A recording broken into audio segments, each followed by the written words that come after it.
sudut pengambilan gambar dan tentang sejarah sebuah kamera. Gimana sejauh ini? Udah mulai memahami? Ya. Oke, saya nge-review lagi. Udah praktek kan? Tadi udah nyoba, udah kasih materi juga tentang type of shot. Oke, type of shot ada apa aja? Yang tadi dibahas ya? Iya. Front ground terus? And then? Oke, kalau angle?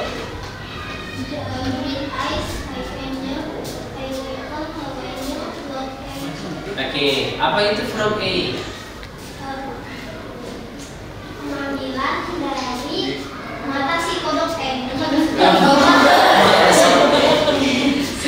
Dari mana? Ya, sudut pandang pemeliharaannya kodok. Oke. Kalau kodokan di meja? Yang kalau taruh meja gimana? Tapi dia fitusnya kayak bawah. Oke. Oke. Sekarang Sarip. Apa itu high angle? High angle, Ya. pengambilan output dari atas. Atas mana? Atas outputnya. Oke. Kalau bird A, Rehan. Dari mana? Dari atas mana? Terbang. Sampai terbang. Kamera Terbang. berarti Dari atas. Atas mana? Pesawat. Dari atas objek. Objeknya di mana? Tadi high angle di atas. Bird A dari atas mana? Badan gitu. Ya kan? Ya udah, David dijawab. pengambilan gambar di atas objek. Sama dia. Beda. Berarti sama sama dia jawaban dari atas objek. Ini kan bird A. Objek kan? Apa itu bird A? Pengambilan gambar dari atas. Sama pakai angle dong. Apa tadi sudut pandang apa kalau Tapi kan berpikir? pandang burung. Iya, Pak. Semuanya kan kecil. Paling Iya iya. Oke, apa Samsul? sudut pandang dari mata burung. Dari mata burung. Ini lihat nih. Oke. Jadi kesimpulannya, bird A itu adalah sudut pengambilan gambar dari atas yang dimana seolah-olah seperti mata burung yang sedang terbang. Oke. Ada notnya yang sedang terbang. Kalau dia di dalam kandang masa sudutnya begitu? Kan enggak. Kalau bahasa sekarangnya adalah biasanya disebut dengan aerial fotografi. Ada yang tahu aerial? Aerial itu kalian tahu drone? Yang terbang. Drone. Jadi seolah-olah dia adalah drone. Karena kalau kalian taruh kamera yang terbang nggak mungkin ya. Gampangnya adalah sekarang menggunakan yang namanya drone. Oke. Berarti sejauh ini sudah tahu angle terus tadi background. Ada yang tahu apa itu background? Latar belakang. Belakang siapa? Objek. Oke. Kalau foreground. Depan objek. Latar depan objek. Latar depan objek. Contohnya apa? Oke. Oke. Good. Oke. Samsul udah paham? Saya udah paham? Jauh paham. Nah, oke. Ada yang mau ditanyakan terkait kamera? Yang penasaran? Kita sharing aja. Apa yang misalkan kalian tahu tentang sesuatu tapi kan bingung penyebutannya ini apa? Kita nggak apa sharing aja. Kalau kalian mau tanya boleh tentang fotografi, asal jangan tentang kabel ya, karena saya nggak tahu. Apa? Silakan. Nggak usah takut. Biasanya kalau ngajar di kelas kalau nggak nanya kirain jelek. Iya. Jadi wajib nanya. Ya enggak. Kan saya bilang kalau saya di kelas. Kalau saya biasanya kalau di kelas kalau nggak dinanya nilai jelek. Ancamannya begitu. Tujuannya apa? Biar kalian itu mencari tahu. Mengulik apa sih yang kalian tidak tahu? Coba. Coba apa? Yang ditanyakan silakan. Tentang apapun itu. Kalau misalkan fotografi kalian bingung nih, video nggak apa-apa. Apa? Atau di dalam kamera deh. Cahaya. Oke. Mana? Ini. Oke. Betul. Ini buat nyalain. Tapi gini teman-teman. Beda kamera, beda tools nyalain kameranya. Ini ada kamera lain. Beda kamera, beda tools cara nyalainnya. Kalau di kamera ini tinggal diputar, selesai nyala. Tapi di kamera lain, tombol on off nggak gabung ke sini. Beda lagi. Jadi ini juga bisa dikatakan sebagai tombol nyalain atau tombol on off-nya. Oke. Ini bisa disebut dengan menu table.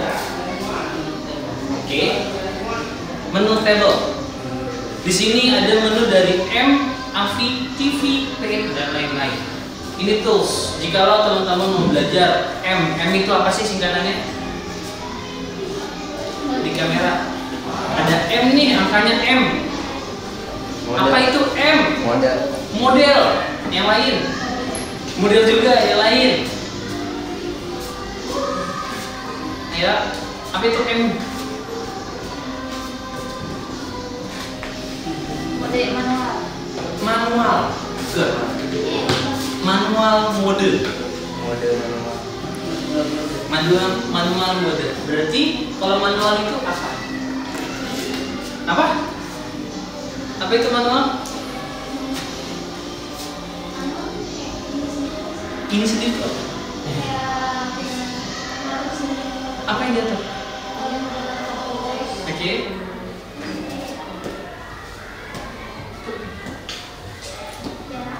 Jarak. Apa namanya? Ini namanya apa nih? Aku tahu. Ini namanya apa nih yang saya putar-putar ini? Buat ngezoom. Apa? Buat ngezoom. Apa? Buat ngezoom. Buat ngezoom. Iya, namanya apa? Oh, buat zoom. Ini namanya ring zoom. Ring tuh dia. Ring ya. Kenapa disebut dengan ring? Karena ini dalam bentuk lingkaran dan bisa diputar. Di lensa ada dua, ada ring zoom dan ring focus. Oke, ada dua, ada ring zoom dan ring focus. Kamera kamu juga ada ring zoom dan ring fokusnya. Perbedaannya apa? Enggak diputar, tapi di scale. Scale, kalau fokus apa? Ditutul. Titik, dipencet, ya kan? Semua harus diatur teman-teman. Oke, teman-teman menggunakan handphone semua kan? Ada yang punya handphone? Siapa yang punya handphone? Siapa yang punya handphone? Punya kan? Semuanya punya Instagram? Punya. Semua punya sosial media? Kakak mau punya sosial media? HP-nya beda. Baru WhatsApp punya kan? Itu sosial media. WhatsApp itu sosial media teman-teman. Karena segala sesuatu yang bisa menghubungkan kita dengan orang lain secara jauh itu disebut dengan sosial. Media itu ada sebagai perantaranya. Gitu. Oke. Ada lagi yang boleh tanyakan? Oh, apa ini? Apa ini? Putaran ya? Komandial. Apa? Komandial.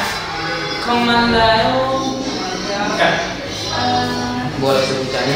Power switch. Hah? Power switch. Power switch enggak dong, power. No. Apa ini? Bisa.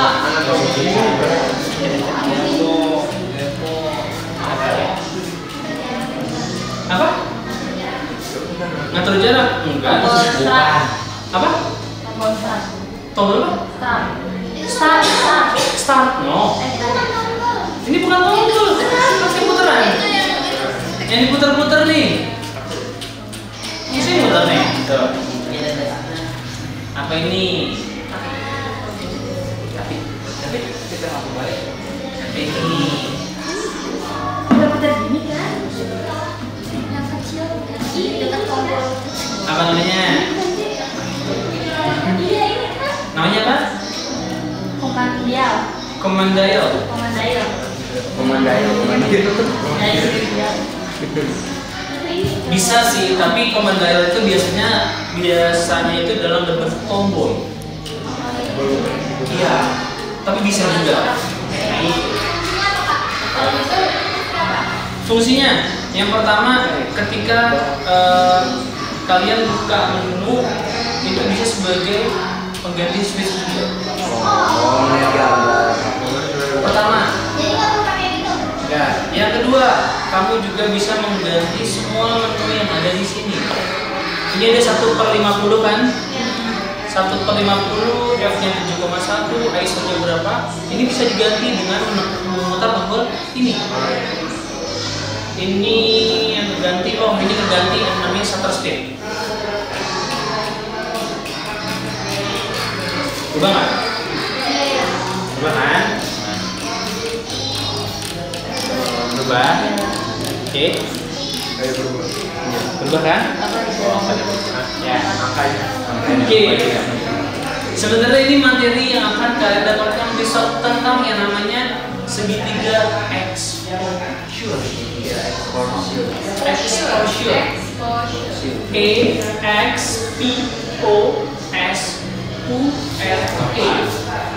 Exposure.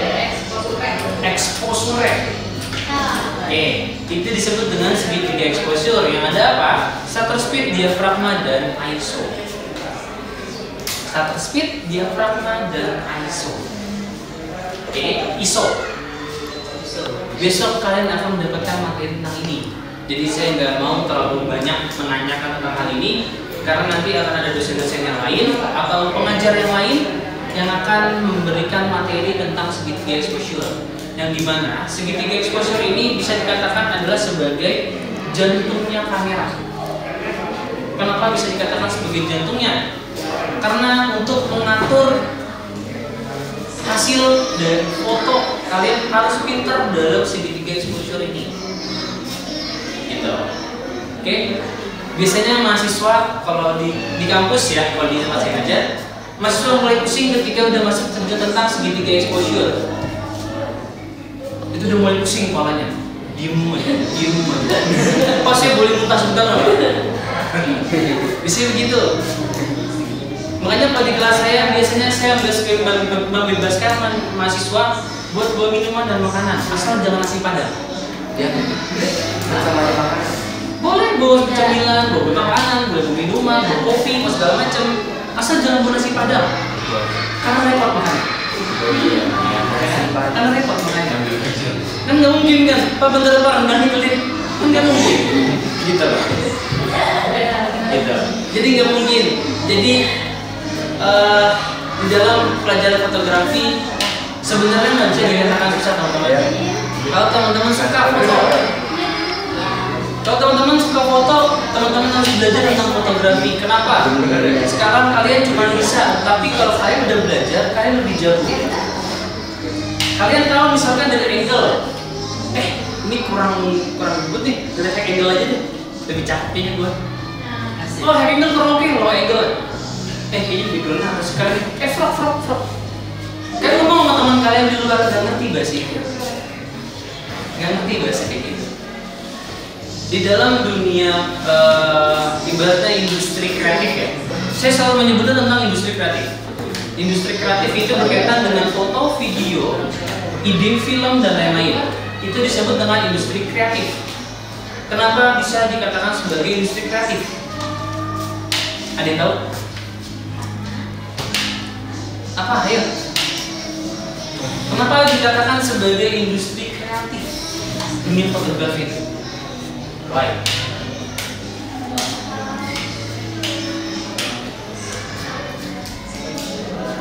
Apa? Ada yang tahu? Kenapa fotografi disebut dengan industri di bidang kreatif? Ada tahu? Ada tahu? Karena gini, semua di dalam foto tidak ada yang namanya ilmu pasti. Oke, kalian belajar matematika kan? 1 tambah 1 itu pasti? Tapi di industri kreatif enggak. Hari ini 1 tambah 1 sama dengan 2, besok bisa berubah. Kenapa? Karena kreativitas itu nggak ada batasan.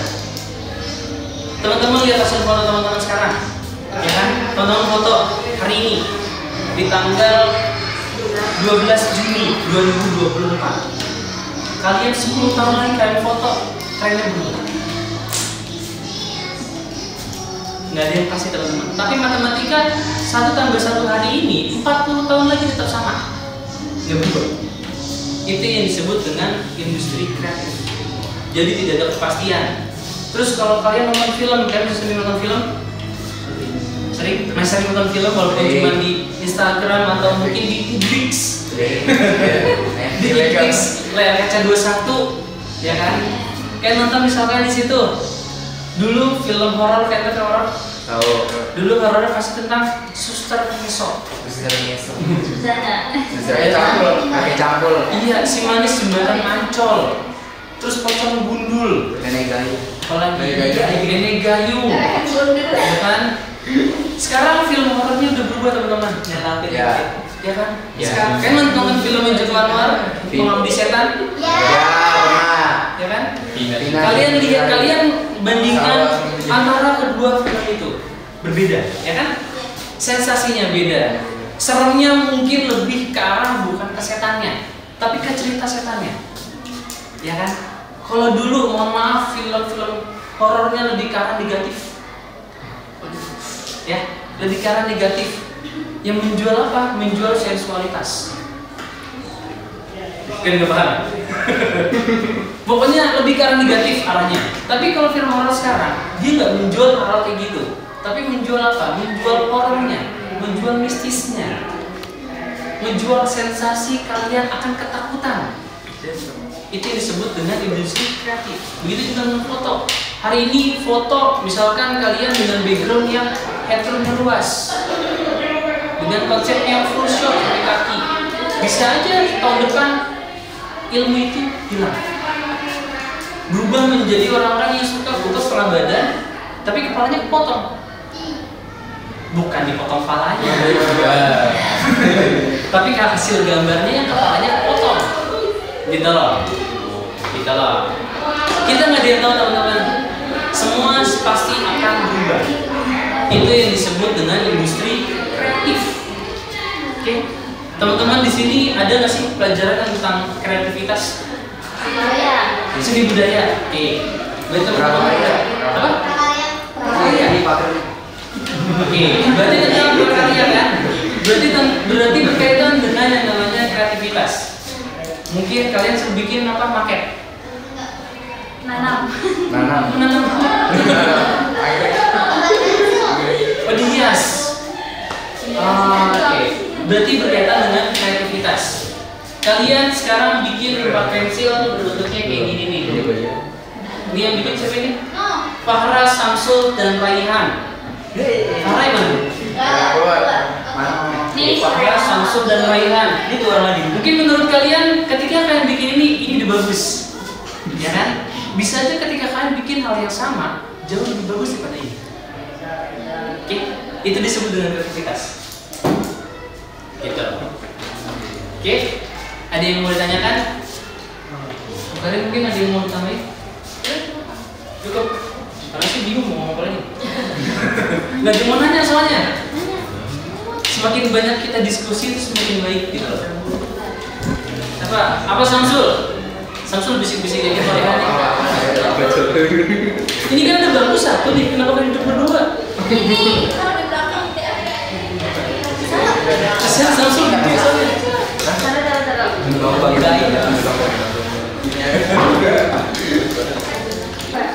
Udah? Udah? Oke, baik. Terima kasih untuk kelas 10 IPS. IPS 1, IPS 2 nggak deh? 10 IPS ya berarti ya.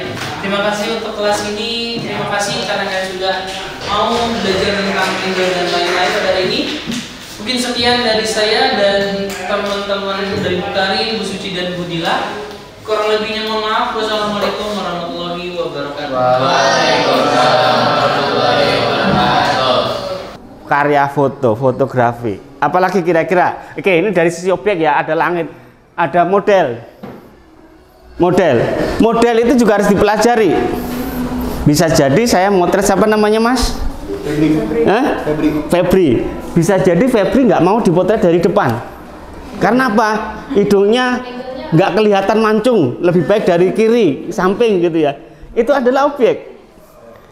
Bisa jadi. Atau mungkin yang sebelahnya namanya Sultan. Sultan itu senang dipotret dari depan karena ganteng misalkan. Ini belajar objek. Ya. Jadi teman-teman pahami bahwa objek ini dari fotografi itu banyak yang harus teman-teman pelajari. Karena apa? Kalau nggak ada objek berarti nggak ada karya foto. Ya ini ada model, ada ini, ada arsitektur taruhlah. Arsitektur. Ini kan bangunan. Tadi siapa yang menyebut bangunan? Bangunan. Ya pernah lihat bangunan apa? Gedung mana kira-kira? Margo. Ya, artinya apa? Ini perlu teman-teman pelajari dari si objek. Bisa nggak memahami, oh ini bangunan Belanda, ini bangunan modern, ini bangunan Majapahit, ini bangunan Mataram. Paham nggak kira-kira? Bisa jadi berbeda ciri khasnya. Ini dari sisi objek. Bisa jadi nanti teman-teman menemukan objek yang berbeda dengan objek yang lain, ciri khasnya. Ya, bisa jadi kalau teman-teman pernah lihat Candi Borobudur atau pernah lihat gambarnya Borobudur atau Prambanan? Pernah. Artinya apa? Itu punya ciri-ciri yang mungkin harus dipelajari sebagai seorang pemotret, gitu ya. Harus belajar objek. Ya. Kira-kira apa lagi yang harus dipelajari? Karena ini saya gambarin secara umum dulu. Hari ini kita diskusi materi sebenarnya kamera. Tapi paling tidak saya harus pahami teman-teman bahwa kalau nggak ada ini, nggak ada karya foto. Apalagi kira-kira? Siapa yang mau ini? Yes, pencahayaan, lighting. Sepakat nggak? Kalau nggak ada cahaya, nggak ada karya foto. Sepakat kan? Jadi harus ada cahaya. Ya, hitam kan? Berarti nggak ada karya foto kan? Oke. Jadi teman-teman harus belajar cahaya. Ya, cahaya. Kalau nggak ada cahaya, nggak ada karya foto. Betul? Kemarin sudah motret dengan lampu. Kira-kira sumber cahaya itu apa saja? Itu arahnya. Halo, kalau sumbernya? Ayo. Lampu. Matahari. Apalagi? Ya, iya, itu nggak apa-apa. Jadi paling tidak teman-teman pahami bahwa cahaya harus dipelajari betul. Sumbernya natural light, cahaya alam, matahari. Jadi matahari itu menjadi sumber yang baik, sumber yang mempunyai spektrum yang sangat lengkap. Pernah lihat pelangi? Kira-kira warnanya apa saja?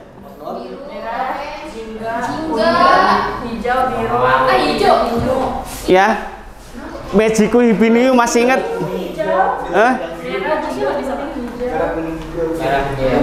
Magiku Hibiniu, ya. Berarti cahaya ini ada beberapa sumber. Satu adalah natural light. Ya nanti. Jadi ada natural light. Natural light tadi contohnya apa? Natural tadi apa? Oke, kita sambung lagi. Ini sebelum nanti kita pokok bahasan hari ini. Jadi teman-teman pelajari bahwa ini kita masuk ke ini. Kalau nggak ada ini, nggak ada karya foto. Sumbernya apa saja tadi? Ada yang namanya matahari. Matahari namanya natural light, cahaya alam. Ya. Kemudian ada juga kemarin pakai apa kemarin? Sobok itu termasuk contoh cahaya buatan. Ya, cahaya buatan. Jadi cahaya bisa jadi adalah cahaya dari matahari alam natural light. Ada yang cahaya buatan. Kayak yang kemarin teman-teman pakai itu kan, cahaya buatan sobok kan.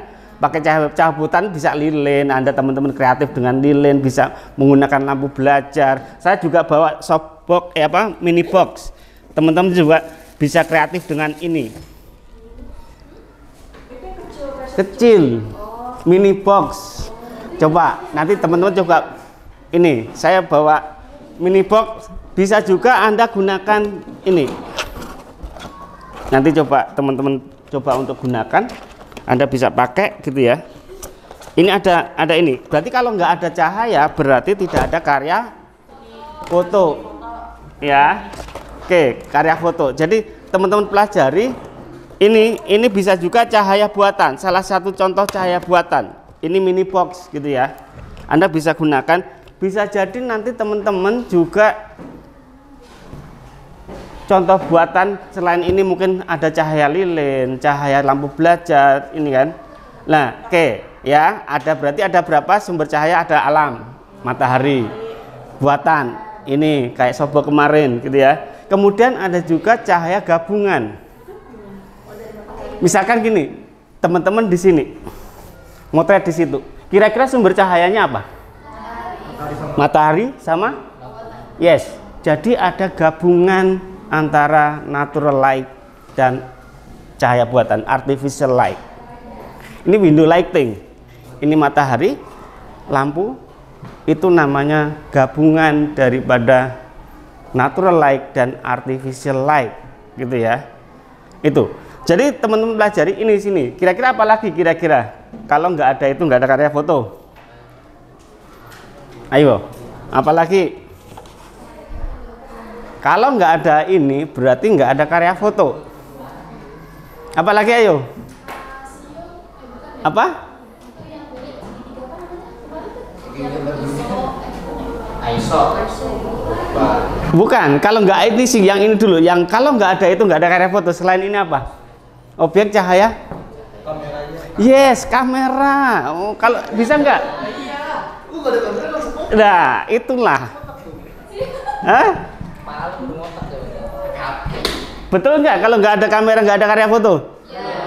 Yes, jadi harus belajar ini. Kamera. Kamera. Coba. Ada kameranya? Ada kameranya? Ada? Ada semua? Kamera. Kira-kira berpikir kalau nggak ada ini ada karya foto nggak? Yes, jadi harus ada kamera. Ya, tentu teman-teman harus pelajari kamera. Ya, sebentar, saya ini.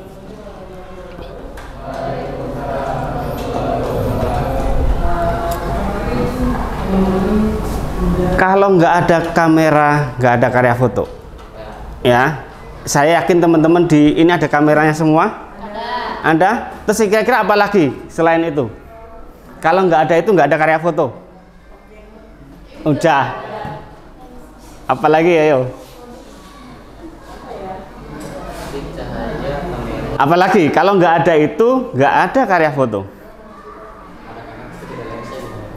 Apa tadi? Lensa. Yes, lensa. Coba perhatikan di kamera itu ada lensanya enggak? Yes, artinya ada lensa. Iya kan? Coba perhatikan di kamera masing-masing ada lensanya? Yes, karena nggak ada lensa, nggak ada karya foto. Lensa ini memproyeksikan gambar Anda ke bidang film kalau zamannya. Ya, ada lensa kan? Semua ada lensa kan di ini?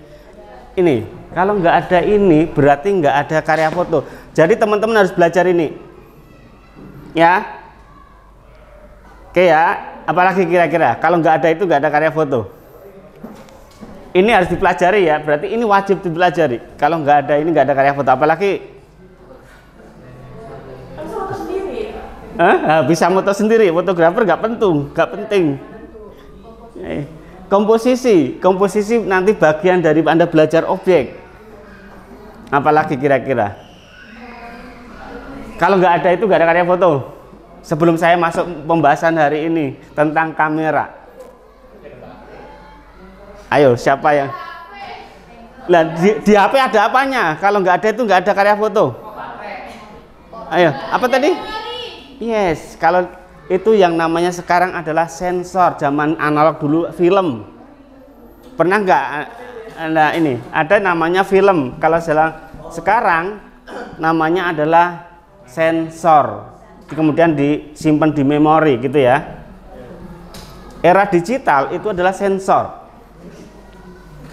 Ya, oke. Betul nggak kelima ini? Kalau nggak ada ini nggak ada karya foto. Betul? Jadi teman-teman harus belajar ini semua. Ya, kemarin sudah belajar ini cahaya. Cahaya buatan yang dipakai. Sobok. Oke. Teman-teman belajar cahaya. Kita berpikir tentang cahaya karena fotografi itu pada dasarnya adalah melukis dengan cahaya. Kira-kira cahaya masuk ke kamera itu lewat apa sih? Kalau kita masuk ini kan lewat pintu gitu ya, masuk ke ruangan ini. Tapi cahaya masuk ke kamera lewat apa coba? Ayo, lewat sensor, lewat apa? Ya, lewat kamera. Betul, masuk ke kamera. Karena ini cahaya kan kalau kita motret ini berarti cahaya masuk ke kamera ini, masuk ke kamera. Gitu ya. Oke, sebentar, saya ini sebentar. Apa tadi? Yes. Sudah disebut diafragma.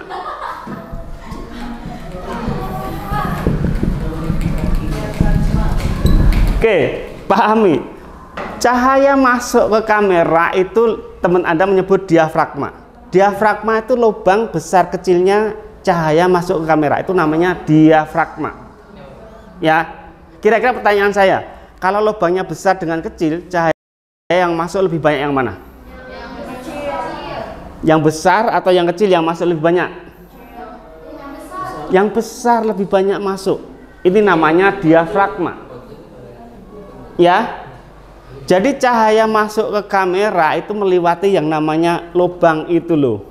Ada yang kecil, yang besar. Kalau yang besar itu berpikir kita lebih banyak atau lebih sedikit? Kalau yang besar? Oke. Ini ada diafragma. Berarti kalau Anda motret tentu harus paham tentang diafragma. Di kamera teman Anda ada nggak kira-kira diafragmanya? Coba dicek. Kalau Anda setel manual F berapa angka F-nya Anda perhatikan nggak itu? Coba dibuka. Ayo handphonenya dibuka, kameranya di setel. Ada nggak angka F-nya? F berapa di situ? F berapa kira-kira? Ada yang ada? Ada. AF berapa kira-kira F-nya?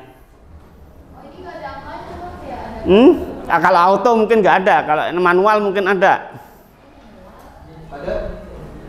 Ada. Coba lihat. Ya. Ada F-nya kan? Ada? Itu ada F4. F4.0. Ya. Ada ketemu? Lah itu adalah besar kecilnya lubang. Ada? Bukan.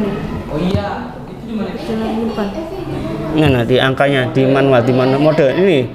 2,8. Ya, coba lihat lagi. Ini ada. Bukan.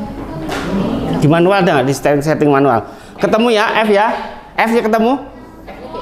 Mana? 2,8. Lah itu adalah diafragma. Itu tempat masuknya cahaya ke kamera kita. Makin besar angka F, di situ kan ada F4 kan? Makin besar angka F, diameter lubangnya itu makin kecil. Ya, kenapa makin kecil? Itu ada aturan 1/F kali panjang fokus lensa. Itu ketemu yang namanya diameter diafragma. Ini untuk kenapa kok makin besar angka F, diameternya makin kecil. Bukan ini ada misalkan gini. Panjang fokus coba. Ini lensa ini ada panjang fokusnya. Coba perhatikan. Kamera ini ada panjang fokusnya. Ini panjang fokus. Gitu ya. Ini panjang fokus. Ini sampai 50 sampai 55 segala macam. Ya. Ini panjang fokus. Kalau kenapa tadi makin besar angka F makin kecil, misalkan saya motret dengan angka F4, F-nya tadi 4 kan, saya motret dengan F4, F-nya 4, berarti 1/4, ini sedikit saya singgung kenapa kok makin besar angka F makin kecil. Kemudian kali panjang fokus, di sini ada panjang fokus, kalau teman-teman di kamera mesti ada. Misalkan saya gunakan panjang fokus 50 panjang fokusnya, berarti 1/F kali panjang fokus kali 50, maka diameter diafragmanya berapa? Berapa kira-kira? 50 bagi 4 12,5 itu kalau pakai F4. Kalau F-nya 2, saya ganti F-nya 2. Berapa diameter diafragmanya? 1/2 kali 50, 25. Jadi makin besar angka F, diameternya makin kecil apa makin besar? Makin besar angka F makin kecil. Iya, ini kan kecil. 12 sama 25 besar mana? Iya. Makin besar angka F, diameternya makin kecil. Ya, makin kecil angka F, ini 2, maka ini makin besar. Paham? Lah itu diafragma. Jadi cahaya masuk ke kamera itu diatur dengan yang namanya ini, diafragma. Ya, apalagi kira-kira untuk memasukkan cahaya? ISO itu kepekaan film. Kalau kita motret berarti ada sensor. Ini kan cahaya masuk. Ini ada sensor Anda. Ini kepekaan teman-teman, sensor teman-teman berapa? Makin tinggi ISO, makin peka. Nah, apalagi kira-kira? Ayo. Masa dibuka terus? Cahaya kan masuk terus kan? Ada tutupnya kan? Namanya apa itu? Yes, shutter speed. Ya. Yeah. Shutter speed. Kecepatan rana. Ya. Kecepatan rana gitu ya. Tadi siapa namanya? Febri. Shutter speed. Berpikir kita apa? Shutter speed itu gini. Ini lubang. Kan kalau nggak dibuka tutup kan cahaya masuk terus kan? Maka ini ada yang namanya shutter speed. Buka tutupnya lubang. Ya. Jadi cahaya yang masuk diatur dengan apa jadi? Kesimpulannya? Diafragma dengan? Yes. Ini ada diafragma, ada shutter speed, buka tutupnya lubang. Ya. Oke, pertanyaan saya. Kalau saya buka lambat, saya tutup lagi, dengan cepat saya tutup lagi, lebih banyak yang mana? Cahaya yang masuk. Lambat akan memasukkan cahaya lebih banyak. Betul kan? Oke.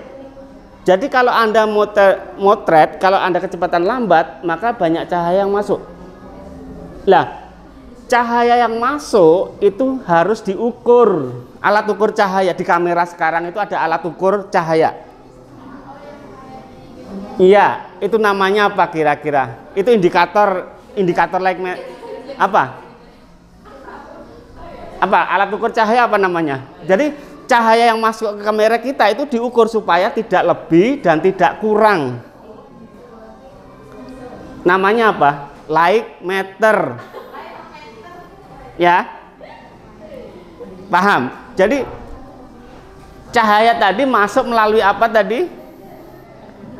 Cahaya masuk ke kamera kita melalui apa? Diafragma sama?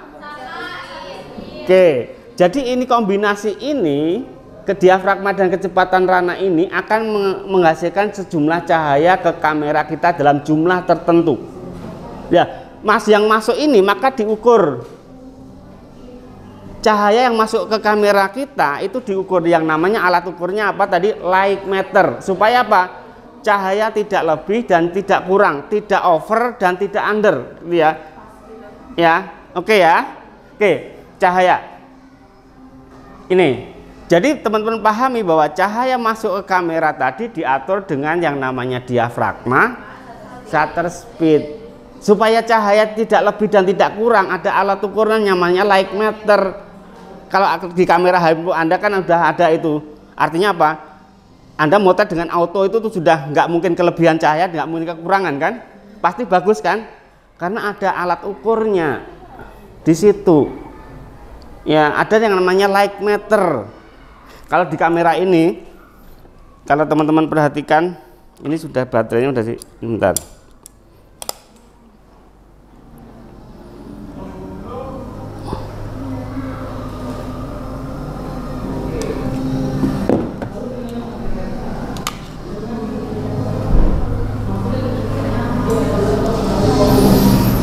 Oke, jadi ini kamera bagian penting daripada fotografi, karena nggak ada kamera nggak ada karya foto. Kira-kira teman-teman ini jenis kamera apa coba? Apa kira-kira yang saya pegang ini kamera apa? Apa?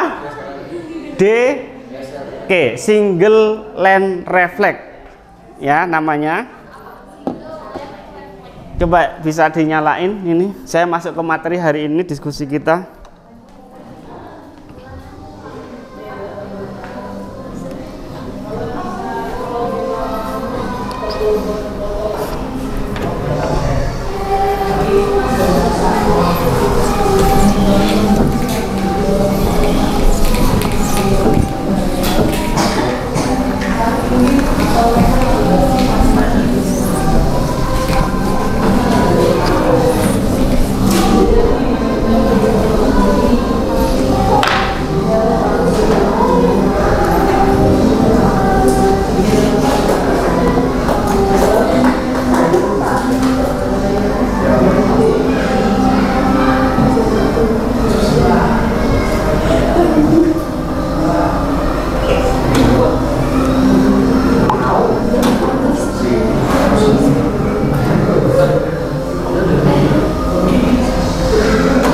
Udah nyala.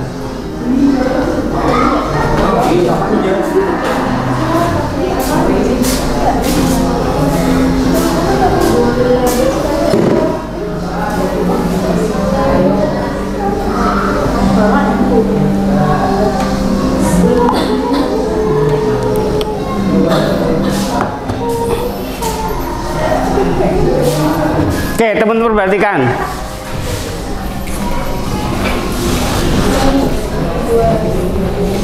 Jadi tadi apa teman-teman ini? Tadi namanya kamera apa?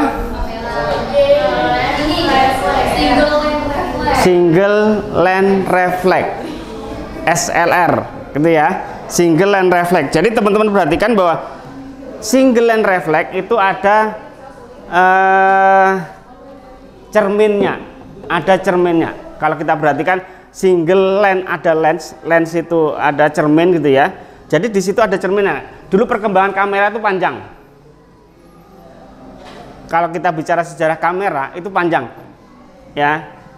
Pertama, teman-teman dulu jangan bayangkan kamera seperti sekarang. Kamera dulu itu misalkan zaman-zaman dulu kamera obscura, saya sedikit singgung tentang sejarah. Misalkan ini ruangan ini ditutup, misalkan kacanya ditutup, ini semua nggak ada cahaya. Terus kemudian ada lubang di sini. Ini misalkan ini ruangan ini saya tutup, semua nggak ada cahaya. Saya cuma lubangi di depan sini. Kemudian teman-teman bisa melihat gambar yang di luar sana di dinding itu. Itu namanya kamera obscura dulu. Jam sebelum Masehi ya. Perkembangan saya singgung sedikit sejarah kamera. Dulu ada yang namanya kamera obscura. Ya, perkembangannya tuh Aristoteles tuh pernah menyatakan bahwa cahaya yang melewati lubang kecil akan membentuk seberkas image gambar. Misalkan gini, ini tadi saya contohkan gini, ruangan ini saya tutup semua, nggak ada cahaya sama sekali. Kemudian ada satu lubang di dinding depan, maka teman-teman bisa melihat gambar di dinding belakang. Itu namanya prinsip kerja kamera obscura dulu. Ya, kamera dulu itu jangan Anda bayangkan seperti ini, enggak. Prosesnya itu abad ribuan tahun yang lalu gitu ya. Sebelum Masehi itu perkembangan seperti itu. Kemudian berkembang menjadi kamera-kamera yang kecil. Nanti coba Anda perhatikan nanti ya. Ini kita sedikit singgung cerah. Jadi setelah ini ruangan, kemudian ada bentuk-bentuk. Pernah nggak teman-teman mendengar yang namanya kamera lubang jarum? Pernah nggak? Misalkan gini, kotak sepatu Anda lubangi, itu bisa menjadi kamera lubang jarum. Ruangan ini kamera obscura ini ya. Nah, kamera itu Pak perjalanannya panjang, kemudian sampai bagaimana ditemukannya ya, kamera itu sampai perkembangan SLR sendiri, single lens reflex itu ditemukan 1950 ya. Dulu kamera itu ada macam-macam. Dulu pernah nggak teman-teman lihat kamera yang model gini? Ini lensanya ini. Kalau zaman digital mungkin juga ada kan, lihat mungkin kamera di era digital ada juga seperti ini. Apa? Instan kamera saku, pocket kamera gitu ya. Bisa jadi ini ya, ini lensanya, ini buat view-nya, melihatnya ya, view findernya bisa apa, melihat gambarnya itu ya. Lah perkembangan kamera itu cukup panjang, apalagi sekarang digital itu baru ada sekitar 90-an lah. Zaman 80, 90 ke bawah masih saya motret itu pakai film. Pernah melihat nggak pakai film gitu ya, pakai analog gitu ya. Ya itu prosesnya apa? Prosesnya kimia ada di ini ya. Di ini itu prosesnya, bahan-bahan untuk memprosesnya itu kimia. Ya, film itu apa? Peka akan cahaya. Sensor juga demikian ya. Jadi film itu bahannya ada yang namanya perak halida, perak bromida. Perkembangannya juga cukup panjang. Sejarahnya itu cukup panjang kalau kita bicara film. Ya, dulu ada ditemukannya yang namanya apa, bahan peka cahaya namanya perak bromida, perak halida. Dulu tuh prosesnya panjang. Misalkan gini, seorang profesor tuh menemukan ini kok bahan ini saya kasih kena sinar kok berubah warnanya. Ini perkembangan film ya. Itu abad ke-16 sebenarnya. Ini kok ada perubahan, ini karena apa? Apakah karena panas matahari kah atau karena cahaya? Itu diteliti oleh banyak orang, ahli-ahli meneliti. Kemudian ada kesimpulan bahwa cairan ini berubah warna karena kena matahari. Karena ada penelitian lebih lanjut gitu ya. Dia masukkan ke oven. Tahu oven? Nah, cairan tadi dimasukkan oven, kok nggak berubah warnanya ya? Itu diteliti kan, bahan peka film itu tadi, bahan peka cahaya itu tadi. Akhirnya mendapat kesimpulan bahwa perak bromida, perak halida itu berubah warna karena cahaya. Itu awal film ya. Jadi kalau kita bicara analog, maka tak lepas dari yang namanya bahan peka cahaya namanya perak halida dan perak bromida gitu ya. Ya, ini. Oke. Nah ini dulu itu seperti ini namanya kamera obscura. Ini ruangan ini saya tutup sama sekali nggak ada cahaya. Di sini ada lubang, maka akan terbentuk gambar. Ini kamera obscura. Kamera obscura ini zaman Aristoteles sebelum Masehi, sebelum Masehi sekitar 1 abad sebelum Masehi lah, 59 tahunan sebelum Masehi lah. Itu Aristoteles sudah menyatakan bahwa bila seberkas cahaya melewati lubang kecil atau pinhole akan membentuk gambar. Itu obscura prinsipnya. Kemudian kamera obscura ini menjadi model-model seperti ini. Kalau Anda perhatikan, ini dulu dipakai untuk melukis gitu ya. Ya, kamera obscura ini kemudian berkembang menjadi ini Johansson ini kamera obscura dalam bentuk kecil. Anda bisa membuat kayak misalkan kamera lubang jarum. Kamera lubang jarum ini kotak sepatu Anda lubangi, di sini Anda kasih yang namanya kertas foto, bisa Anda buat gunakan untuk motret. Itu menggunakan prinsip yang namanya kamera obscura. Ya, ini. Jadi kemudian prinsip ini digunakan dulu untuk melukis.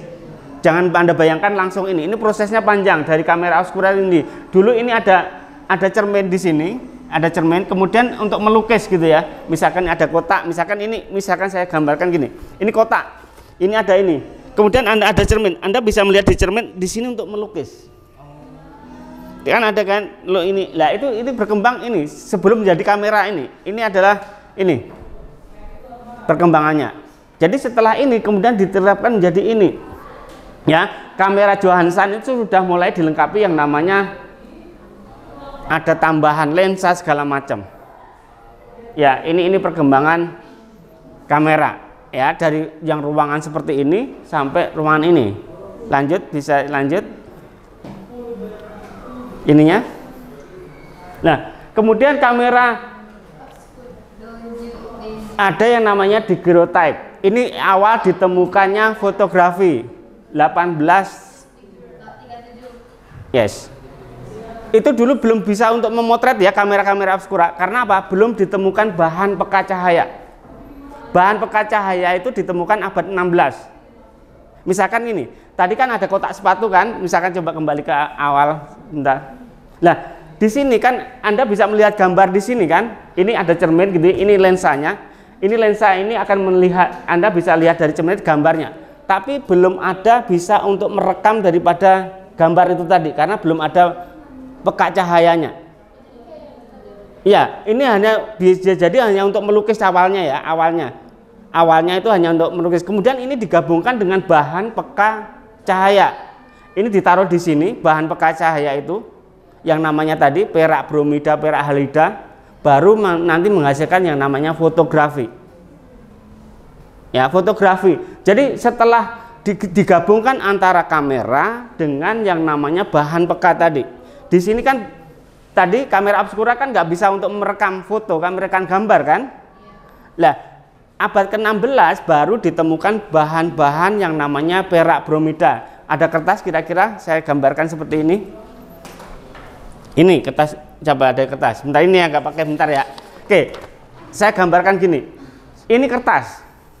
Kalau misalkan saya lapisi bahan peka cahaya yang namanya perak bromida, perak halida, ya, kalau tangan saya melekat di sini, saya kena cahaya matahari, maka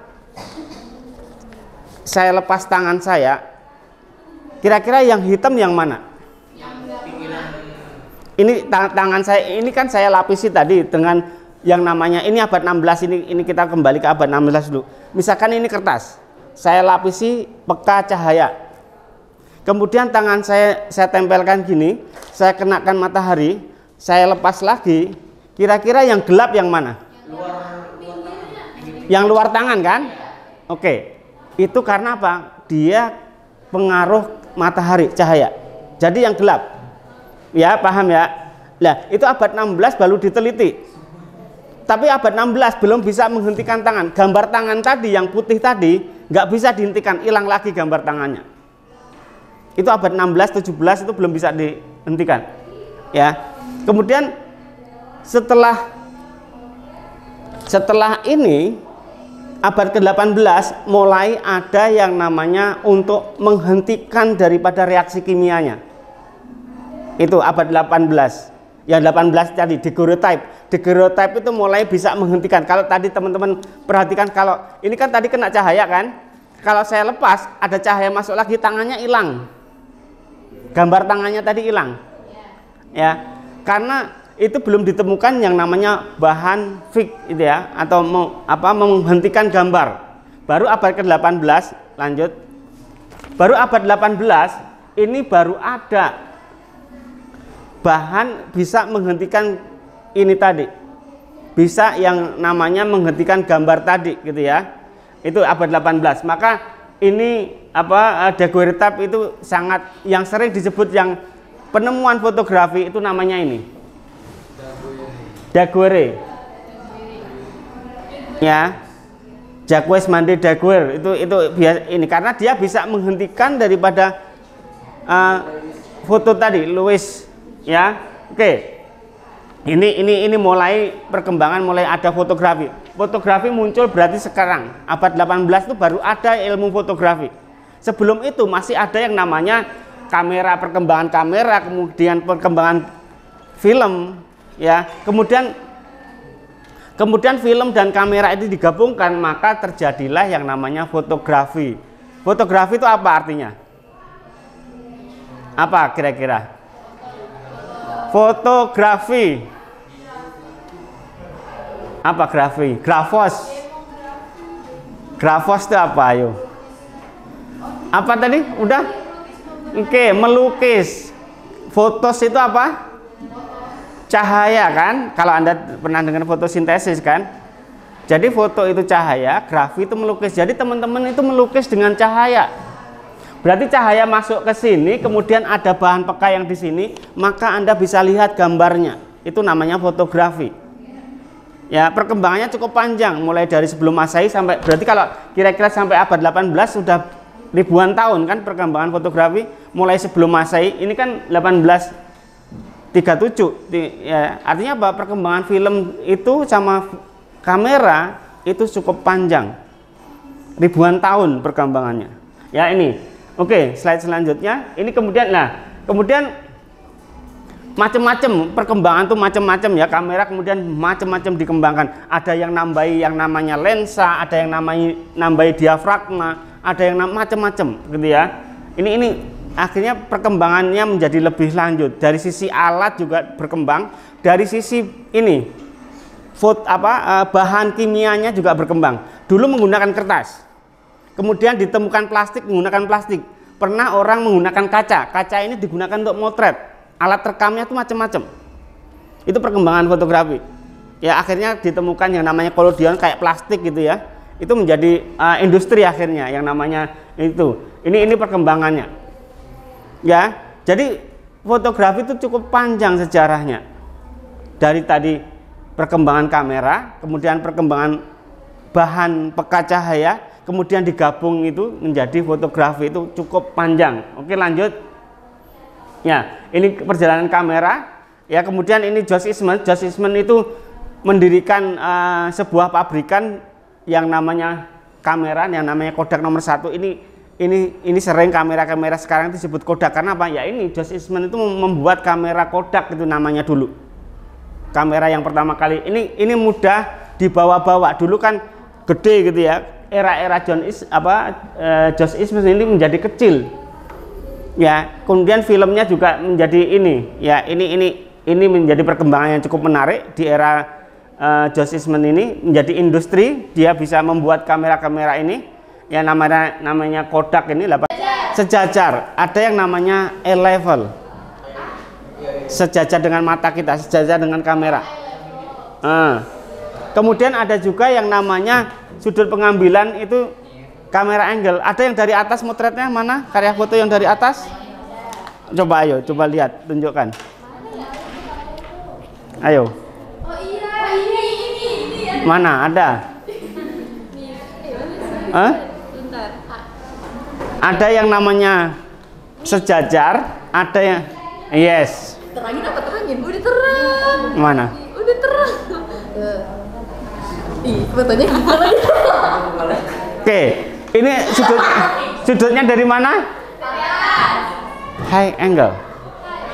Coba lanjutin slide-nya. Coba saya, sebentar yang, oke, lanjutin lagi satu. Oke, ada juga yang bird eyes dari atas banget, atas gedung, gitu ya. Tapi pada intinya ada tiga sudut pengambilan yang sejajar. Ada yang dari atas dan dari bawah, high angle, low, sama eye level. Tapi bisa jadi istilahnya ada bird eye, berarti dari ini gitu ya. Oke, ada bird, maaf, makasih. Jadi ada dari sudutnya itu adalah sudut burung gitu ya. Kalau mungkin sekarang kalau Anda menggunakan drone gitu ya, tahu drone? Nah, Anda sering kan melihat ini dari atas, itu sudut pandang burung, bird eye. Pengambilannya dari atas gitu ya. Oke, lanjut. Nah, ini contohnya. Bisa jadi ini kalau Anda melihat karya-karya yang dari atas itu ya, ini. Oke, lanjut. Hai, bisa coba deh karya foto yang dari nggak sejajar, ada tinggi daripada objek Anda, itu namanya high angle. Mana? Ada kira-kira? Ayo. Ada kira-kira karya foto yang ini? Coba, Febri. Ada? Agak dari ini, high angle. Yes, high angle kan? Oke. Jadi bisa jadi adalah ini, high angle gitu ya. Oke, lanjut. Oke, ini contohnya high angle. Ya tadi kan ada tuh high angle, bukan ini kan. Terus lanjut. Oke. Mana karya foto yang sejajar objek dengan kamera Anda? Iya. Ya, sejajar. Level gitu ya, sejajar. Terus lanjut. Kisah sejajar kalau Anda motret ini level. Oke. Nah, low angle dari bawah. Ya. Ya. Ini agak ke bawah. Ada karya-karya foto yang seperti ini dari low angle? Ada ya. Jadi sudut pengambilan gambar pada intinya tadi ada beberapa yang harus teman-teman pahami. Ada yang namanya level, ada high angle, ada low angle. High angle itu nanti ada yang namanya bird eye gitu ya. Ada frog eye kalau dari bawah. Ya. Oke, lanjut. Nah, kayak kodok gitu ya. Motretnya sambil tiduran gitu ya. Di lantai gitu biasanya. Itu bisa jadi apa kayak ini model-model ini sampai tiduran gitu ya arahnya dari situ. Oke, lanjut. Oke, praktek. Sekarang teman-teman boleh praktek, boleh menggunakan kamera ini, boleh menggunakan ini. Saya coba. Anda boleh menggunakan HP, terserah. Anda boleh menggunakan ini, tapi tolong perhatikan sudut pengambilan gambarnya. Sebentar, saya akan. Anda boleh menggunakan ini. Saya pikir waktunya cukup. Ada pertanyaan kira-kira? Ada pertanyaan? Sebelum kita akhiri, kira-kira saya akan ngetes teman-teman pemahaman materi hari ini. Siapa yang menjadi juru bicara? Raisa mana? Oke, Raisa, kita diskusi tadi tentang pengambilan sudut pengambilan gambar. Kira-kira sudut pengambilan tadi ada apa saja, Raisa? Oke, terima kasih. Sejahtera kita semua. Selamat siang. Assalamualaikum warahmatullahi wabarakatuh. Terima kasih. Oke.